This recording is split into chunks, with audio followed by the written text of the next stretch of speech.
Innal hamdalillah nahmaduhu wa nasta'inuhu wa nastaghfiruh wa na'udzu billahi min shururi anfusina wa min sayyiati a'malina. May yahdihillahu fala mudilla lahu wa may yudlil fala hadiya lahu.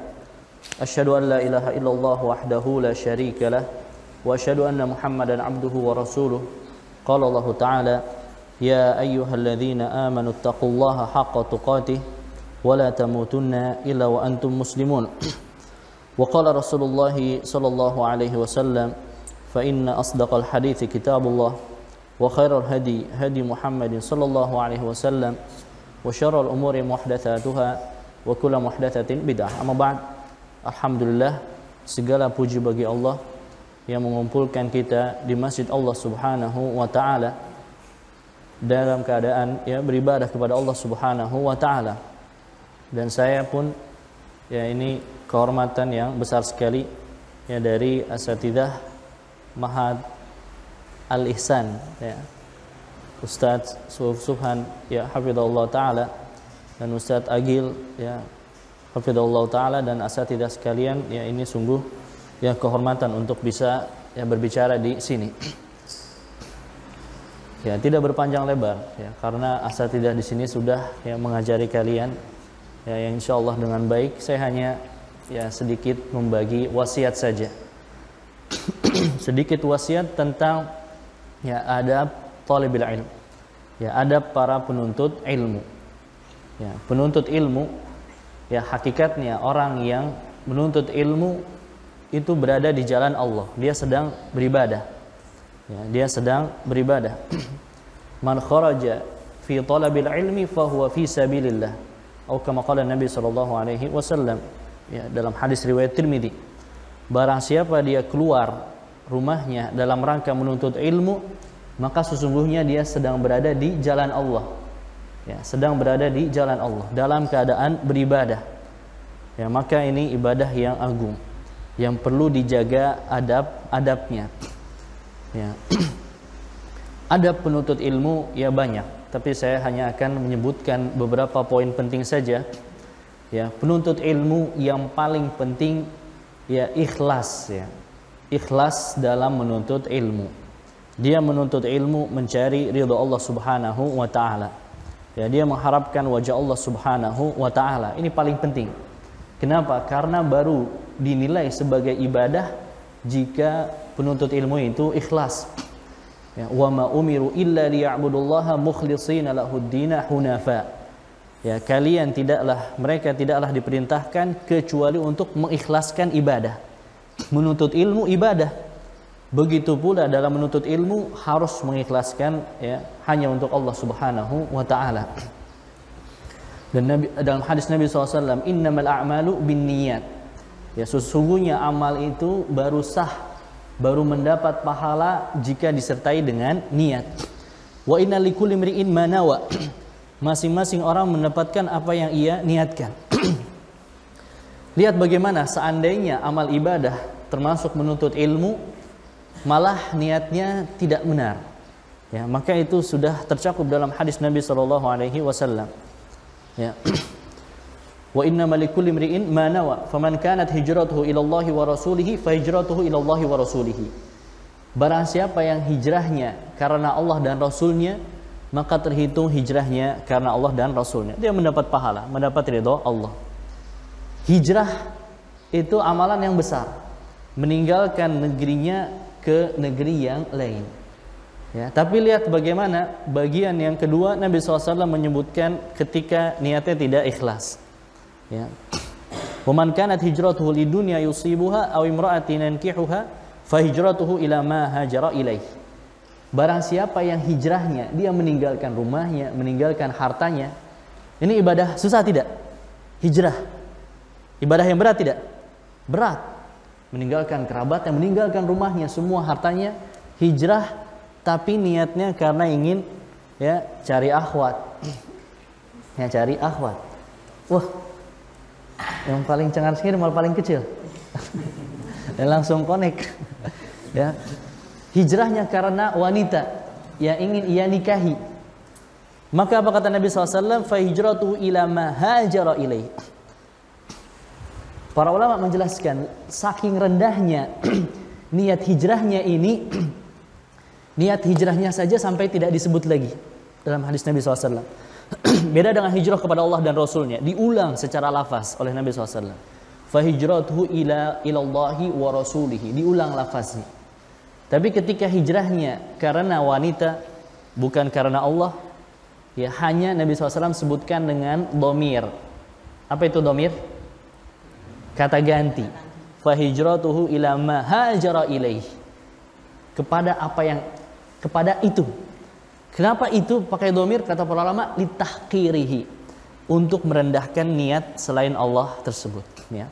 Maka berbahaya jika ya niat ibadah kita bukan karena Allah. Dalam hadis yang lain Nabi SAW menyebutkan salasatun awwalu man tusa'aru bihimun naru yaumal qiyamah. 3 orang yang pertama kali neraka itu dibakar dengan mereka, ya. Ternyata yang dibakar itu orang-orang yang beribadah. Orang-orang yang beribadah tapi niatnya tidak ikhlas karena Allah Subhanahu wa taala. Yang satu belajar ilmu, belajar Al-Qur'an, ya. Ta'allamtu fikal ilm wa qara'tu fikal Qur'an. Ya. Dia ngakunya ya itu karena Allah. Kadzabta, kata Allah, bohong. Ya, kamu belajar ilmu, belajar Quran supaya dikatakan alim, supaya dikatakan qari, ya. Maka apa akibatnya? Diseret ke neraka. Ya. Para sahabat dan para salafus saleh kalau baca hadis ini, sebagian mereka itu sampai menangis, ya. Sampai menangis. Kenapa? Khawatir ya jika niatnya itu tidak ikhlas, ya. Maka penting kita untuk ya mengikhlaskan niat kita dalam ya menuntut ilmu maupun ibadah-ibadah yang lainnya. Di antara ya adab ya penuntut ilmu ya bertakwa kepada Allah Subhanahu wa taala. Bertakwa, menuntut ilmu bukan habis menuntut ilmu lalu dia ya keluar rumah atau pas pulang ke rumahnya ya diisi dengan maksiat. Bukan seperti itu sepatutnya. Tapi diisi dengan takwa Allah, ya. Wattaqullah wa yu'allimukumullah. Ya, dalam ayat Al-Baqarah, bertakwalah kepada Allah, niscaya Allah akan mengajari kalian. Ilmu itu disimpan di dalam hati, ya. Disimpan di dalam hati. Hati itu wadah ilmu. Sebelum hati itu diisi ilmu, dia itu perlu dibersihkan. Harus dibersihkan dahulu hatinya. Dibersihkannya dengan apa? Dengan ketakwaan. Menjalankan perintah Allah, menjauhi larangan. Kalau hatinya, wadahnya tidak dibersihkan, coba gimana kalau ada gelas bekas isi kopi, terus kalian masukin sirup situ. Enak nggak sirupnya? Enak tidak? Sirup yang bisa diminum itu tidak bisa diminum, tidak bagus. Ketika sudah ada sisa-sisa makanan atau apa yang buruk diisi dengan minuman yang bagus, itu jadi tidak baik. Ya, itu juga perumpamaan hati ketika dia masih kotor dengan maksiat. Ya. Masih kotor dengan maksiat diisi ilmu, nggak masuk. Ya. Ilmunya tidak masuk, atau masuk sebagian, tergantung bagaimana kadar hati si penuntut ilmu itu sendiri. Ya. Maka ya perlu kita dalam menuntut ilmu sembari menjaga ibadah, ya. Terutama ibadah yang wajib ya harus dikerjakan, ibadah yang haram harus ditinggalkan. Adapun yang sunnah-sunnah yang makruh secara hukum asal itu tidak ada dosa, akan tetapi barang siapa yang dia menambah lagi tingkatan ibadahnya, maka insya Allah itu taufik Allah lebih besar daripada orang yang tidak, ya. Sebagaimana para ulama, para salafus saleh, ya, seperti para salafus saleh itu juga ahli ibadah. Ya, makhul itu biasa salat hampir semalam suntuk. Ya, imam dari kalangan tabi'in. Al-Imam Malik dan Imam Abu Hanifah salat subuh itu dengan wudu salat isya. Tandanya apa? Tandanya apa? Salat subuh dengan wudu salat isya. Berarti ngapain? Intinya tidak tidur, karena tidur membatalkan wudu. Lalu diisi apa? Nonton bola. Diisi dengan apa? Beribadah. Diisi dengan ibadah. Imma qiyamul lail atau membaca Al-Quran atau murajaah ilmunya, ya, diisi dengan ibadah, tidak tidur. Loh, kalau gitu tidurnya kapan? Ya, kadang para ulama itu qailulah, sebelum zuhur atau setelah zuhur. Ulama yang sedikit tidurnya, mereka biasa tidur di waktu tersebut, sebelum zuhur atau setelah zuhur. Ya. Maka ini penting kita, ya, menjaga ketakwaan kita kepada Allah Subhanahu wa taala. Di antara juga, ya, adab, ya, penuntut ilmu, ya, hendaknya dia menghafal kalau bisa, ya, sebisa mungkin menghafal, ya. Kenapa? Karena hakikatnya orang yang berilmu, yang ilmunya itu ikut dengan dia kemana saja. Itu hakikat orang yang berilmu. Ilmunya ikut kepada dia di mana saja dia berada.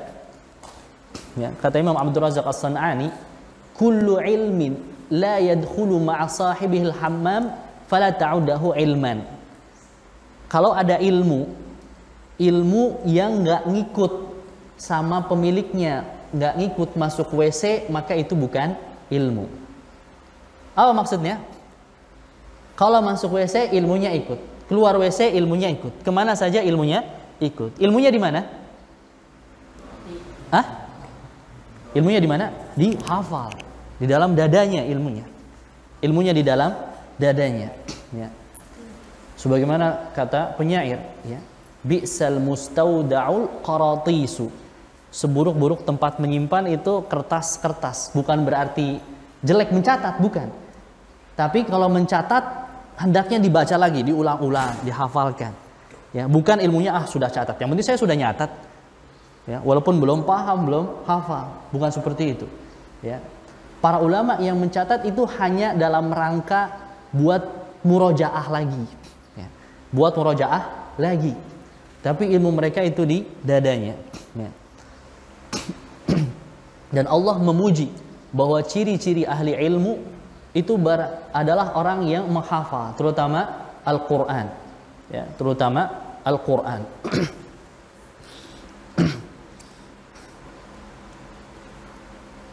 Ya, sebagaimana dalam ayat Al-Ankabut tentang Nabi Sallallahu Alaihi Wasallam. Masya Allah, ada yang ingat ayatnya? Hah? Bal huwa ayatum bayyinatun fi suduril ladzina utul ilm. Ya, akan tetapi huwanya ulama khilaf, ada yang mengatakan kembali kepada Al-Quran, dan itu yang lebih tepat. Al-Quran adalah ayat yang jelas fi suduril ladzina utul ilm, dalam dada orang yang berilmu. Orang yang berilmu menghafal Al-Quran, ya, dan juga dia menghafal, ya, baru itu ilmu yang sejati, ilmu yang hakiki, ilmunya dihafal. Dan hendaknya juga menghafal itu diawali dengan menghafal Al-Quran, ya, utamakan menghafal Al-Quran, ya, baru ilmu-ilmu yang lainnya, ya. Wallahu alam, para penuntut ilmu kalau pada hari ini itu berbeda-beda metodenya. Ada yang menghafal Al-Quran dulu baru ilmu yang lainnya. Ada yang menggabungkan, menghafal Al-Quran sembari menghafal ilmu, insya Allah itu baik, ya. Tapi kalau kebiasaan salafus saleh, mereka itu selalu mendahulukan Al-Quran, ya. Selalu mendahulukan Al-Quran terlebih dahulu, ya, sebagaimana disebutkan oleh Al-Khatib Al-Baghdadi dalam, ya, Al-Jami' li akhlaqir rawi wa adabis sami', ya, ma yanbaghi taqdimuhu hifdzul Quran. Yang awal dihafal itu Al-Quran, ya. Kita perhatiannya lebih utama kepada Al-Quran. Al-Imam Al-Auza'i kalau beliau melihat anak muda di majlisnya, maka dites, ya. Dites. Udah hafal Quran belum? Kalau dia bilang belum, langsung diusir. Kalau dia bilang sudah, dites. Dites pakai ayat waris. Ayat waris cuma 3, tapi panjang, ya. Yang satu itu setengah halaman. Ayat 12-nya hampir 1 halaman.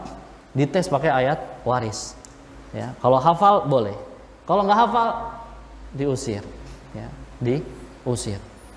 Maka dahulukan hafal Quran, ya. Baru kita juga ikuti dengan menghafal, ya, matan-matan atau kitab-kitab kecil, ya. kitab-kitab kecil yang lainnya. Supaya apa? Nanti kalau kita berdakwah atau menyampaikan kepada keluarga kita, kerabat kita, ketika ada sesuatu yang salah atau perlu diperbaiki, langsung bisa menyampaikan. Wah ini kayaknya ini kayaknya nggak boleh. Tapi gimana ya ini? Lupa. Buka dulu. Enggak perlu seperti itu. Lihat bagaimana salafus saleh, para sahabat, kalau menyampaikan hadis, pakai buka buku dulu nggak? Pakai buka buku dulu tidak? Tidak pakai buka buku dulu, terutama para sahabat ya. Jabir bin Abdullah radhiyallahu anhu pernah ditanya ya oleh sekelumpulan tabi'in. Di antaranya ada Ali bin Husain bin Ali bin Abi Thalib, Zainal Abidin. Ya, para tabi'in bertanya, "Kaifa hajjatun Nabi sallallahu alaihi wasallam?" Ya, wahai Jabir, bagaimana hajinya Nabi sallallahu alaihi wasallam? Jabir sudah buta, tapi dia bisa menjelaskan haji. Bagaimana? Beliau katakan, nih, yakni 9 tahun Nabi SAW di Madinah tidak haji. Baru tahun ke-10 Nabi SAW mengumumkan tahun 10 haji. Lalu beliau Jabir bin Abdullah sebutkan kisah hajinya Nabi SAW dari awal safarnya, ya, istrinya Abu Bakar melahirkan, ya, sampai Nabi SAW ihramnya di sini, Nabi SAW mabit ya di Dzul Hulaifah, mabit sebelum masuk ke kota Makkah di Dzul Tua, ya, Nabi SAW kemudian seperti ini, hadisnya panjang sekali, itu berhalaman. Bagaimana menyampaikannya? Langsung, paham itu? Ya, maka alangkah baiknya jika ilmu itu dihafal, ya, ilmu itu dihafal.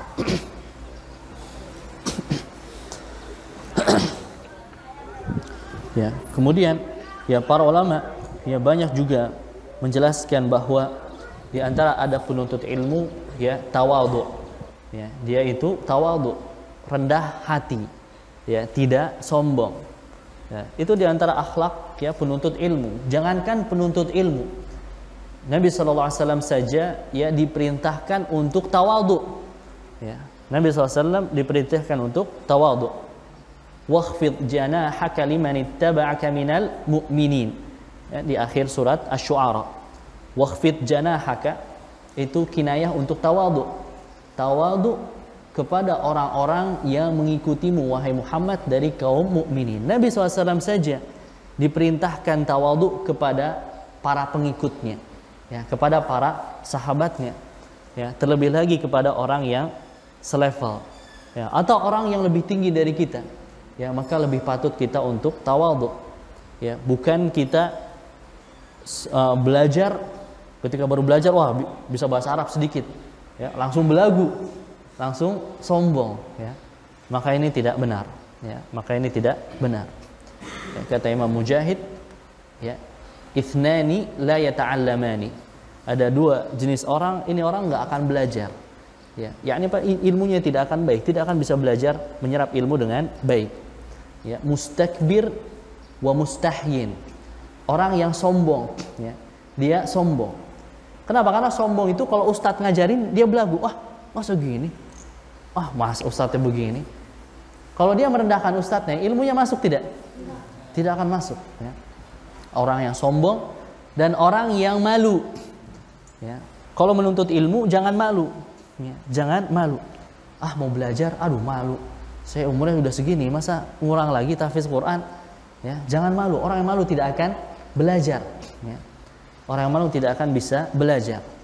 Ya, lihat bagaimana Aisyah radhiyallahu anha, ya, beliau memuji para wanita Ansar, ya. Ya. Rahimallahu nisa'al ansar lam yamna'uhunna al-haya'u min an yatafaqahna fid din. Ya, semoga Allah merahmati para wanita Ansar. Kenapa? Karena malu tidak menghalangi mereka untuk tafaqquh fid din, untuk belajar. Yakni apa? Para wanita Ansar biasa nanya kepada Nabi SAW tentang fikih. Bagaimana fikih haid? Bagaimana fikihnya mandi wajib? Ya, padahal itu di satu sisi memang sesuatu yang agak tabu. Tapi itu ilmu, ya. Tapi itu adalah ilmu, ya, yang perlu kita tanyakan, perlu kita ketahui. Maka jangan malu untuk bertanya. Ya. Abdullah bin Abbas radhiyallahu anhu pernah ditanya, ya, kaifa tanalu hadzal ilm? Ya, bagaimana engkau bisa punya ilmu segini banyak? Ya, kok bisa punya ilmu seperti ini? Ya, kata Abdullah bin Abbas, bilisanin saulin wa qalbin aqul. Dengan lisan yang banyak bertanya kepada kibar sahabat. Ya, Abdullah bin Abbas sahabat yang sagir, sahabat kecil. Nabi SAW meninggal, Abdullah bin Abbas baru 13 tahun. Ya, maka beliau belajar kepada sahabat yang lebih senior.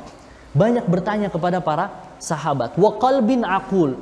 Setelah bertanya, ilmunya dihafal. Balik ke tadi adab yang sebelumnya. Setelah bertanya, ilmunya dihafal, diingat-ingat lagi dengan baik.